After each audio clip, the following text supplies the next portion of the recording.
நிப்பாட்டுன்னு சொல்லி பயங்கரமா இவன் கோவப்பட்டு கத்த, நம்ம கோகானி எவ்வளவோ நிறுத்த சொல்லி கத்த, இவன் கத்த இவன் உடம்புல இருந்து இன்னும் பவர் பயங்கரமா ரிலீஸ் ஆகிட்டு இருக்க. நம்ம செல்லுக்கு இப்ப பயமே வந்துருதுங்க. ஏன்னா இவன் பவர் லெவல் ரொம்பவே அதிகமாயிட்டு இருக்கு. இதை பார்த்துட்டு இவன் பயந்துகிட்டு இருக்கிற கேப்புக்குள்ள நம்ம கோகானோட உடம்பு இருக்கு பாத்தீங்களா, அது கொஞ்சம் கொஞ்சமா சேஞ்ச் ஆக ஆரம்பிக்குதுங்க. அதாவது அவன் உடம்புல உள்ள அந்த மசில்ஸ் எல்லாம் பயங்கரமா புஃப் ஆக ஆரம்பிக்குது, எல்லாமே உப்ப ஆரம்பிக்குது. இதெல்லாம் பார்த்துக்கிட்டு சுத்தி உள்ள இடம் இருக்கு பாத்தீங்களா, இவனோட இந்த பவர் ரிலீஸ்ல ஒரு அட்டாமிக் பாம்பு வெடிச்சா எப்படி இருக்கும் அந்த அளவுல இந்த இடமே வெடிக்குதுங்க. சுத்தி உள்ளவங்க எல்லாம் பயப்பட ஆரம்பிக்கிறானுங்க.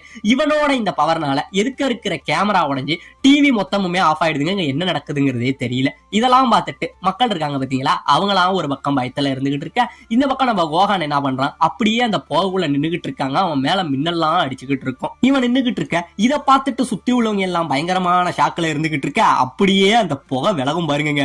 அப்படியே நம்ம கோகான் ஃபுல் எசன்ஸ்ல இங்கே இருந்து நடந்து வருவான். இவன் வரதை பார்த்துட்டு நம்ம செல்லு இவ்வளவு நேரம் சிரிச்சவன் அப்படியே ஒரு நிமிஷம் நடுங்கி போய்